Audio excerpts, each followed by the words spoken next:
Welcome to my interview with Father William.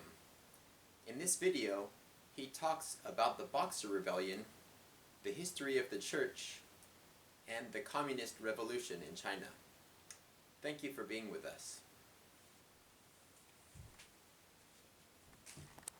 Built by a Chinese? The history of the Church, of the Catholic Church in Taiwan is a little different. In 1949, Yes. when Chiang Kai-shek came, from mainland China, he brought 800 priests along. Wow, 800? 800. Wow. Before that, there were only 10 priests in Taiwan. So in one day, it jumped from 10 to 800. Wow. So that's an extraordinary story. Yeah. So one of the priests, two of them actually, they divided Panqiao. One was at the station, and one here started to build the church. So he started the community and did the fundraising for a church. This father was very, let's say, very interested in preserving the Chinese nature of the Catholic Church. It was the generation they had been told, we are Chinese. Yes. So he has done a great effort to preserve its Chinese identity. Good. The next church in Panqiao also, that was then the Church of the Chinese Martyrs. Wow. Because this church doesn't exist anymore, they have been combined, and then here it became the Church of the Chinese Martyrs. So that's the story. 60 years ago, a Chinese priest started a community here in Panqiao, a new community for the Catholics. Yeah, a lot of them who had come from China, but also then for the locals. So that is, we are celebrating next month 60 years. Wow. 60 years of the church, which I'm very proud of. Yeah. That is something to be proud of. Yeah, That's great. Yeah. And regarding the nature of the Chinese Catholic Church, I was learning that during the Yihe-tuan, That's right. the Boxer Rebellion, Yes. there were many people who were killed. Yes. They were That's right. followers and priests both? Yes. Or? That's right. Wow. In our community, there were 8 that were killed Wow. during the Boxer Revolution. Our religious community was founded for China. So Okay. the founder in 1865, Wow. at the time still of the Qing dynasty, he took 4 missionaries to China and started the mission there. And then, in 1900, there was a big reaction against foreigners and against Chinese. Yeah. So some of them were killed. Some of them escaped by the way of Mongolia and Russia and went back this way. Yeah. So there were all stories how the people exchanged. But we are especially related to that because of this 120 martyrs, the big majority. 120? We have 120 saints here in our church. Yeah, 120 saints. Yeah. That's That a is significant extraordinary. number. It is, yeah. Wow. They were beatified, canonized in the year 2000. On the 1st of October of the year 2000. So this year, that is 20 years ago. Wow. So the big majority, they were martyred, killed in the year 1900. Wow. That's the Boxer Revolution, yeah. So that has a big part of the history. Yeah.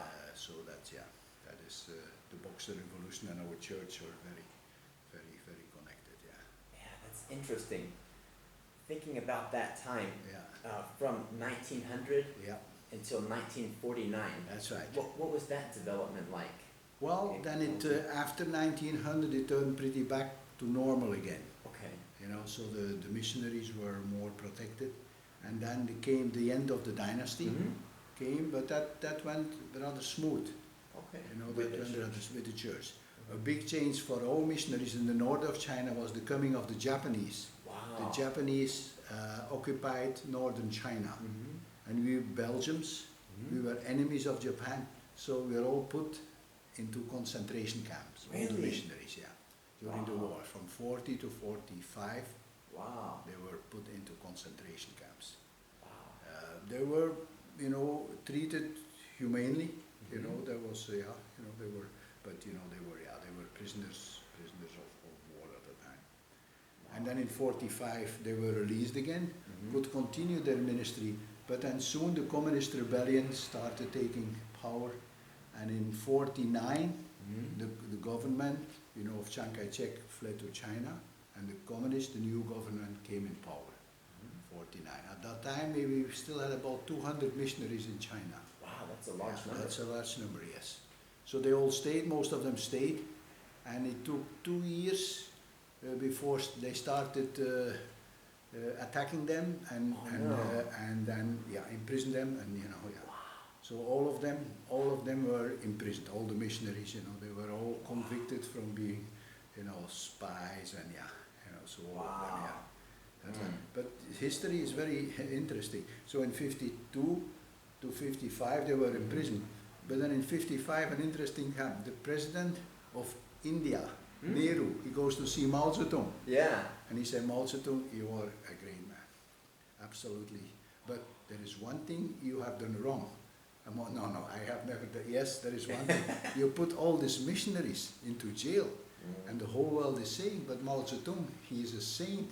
How can he do that? He said, let them go home, he said. It will do you and them a lot of good. And he listened. Good. So in 55, all the missionaries went home and came to Taiwan.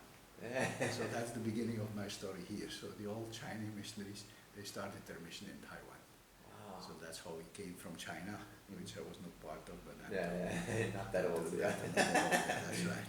I came a bit later, but that's why the big increase of numbers also. Then later on, I say 800, but then slowly more and more came, and the whole nature of the mission started from a very small number of foreign missionaries, Spanish missionaries, Dominicans, Spanish Dominicans, like in California. The same missionaries came here by the Philippines. They had a mission here in Taiwan 150 years ago. Wow.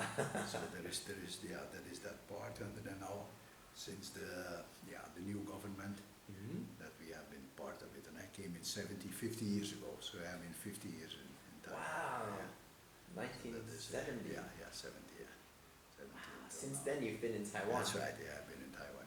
Wow, you've seen a lot of changes. I do. Yes, I do. Taiwanese society. Yes, and a lot for the better. I must good. say, Good. A lot for the better. All right, that's true. good news. Yes, that is. That's something to be happy about. Yes. So that was then. The church became, at the time, the church was very. I had a lot of converts in the beginning. It was very vibrant, a lot of Baptists. But then, slowly when the situation became better, more peaceful, there were fewer converts. Okay. So, but the work continues and is continuing until now, as it started,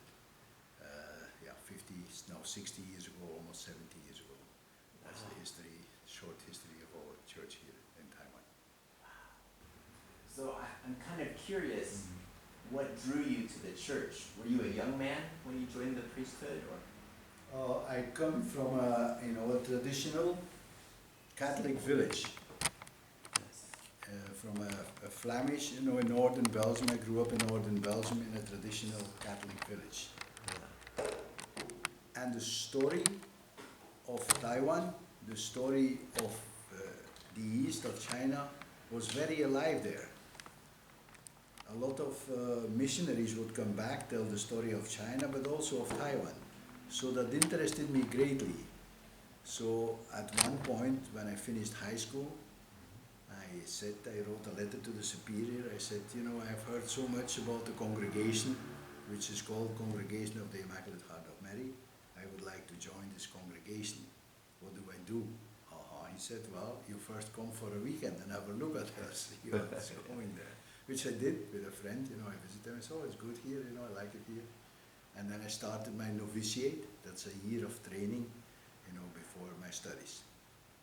Then after novitiate, I could choose or stay in Belgium or go to Holland. So I applied to go to Holland. I studied philosophy in Nijmegen, in Holland. And after that, I did a year military service, and then studied theology, and then came to Taiwan. Wow.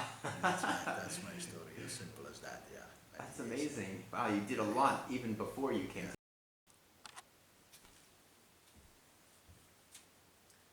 Vocabulary: Boxer Rebellion,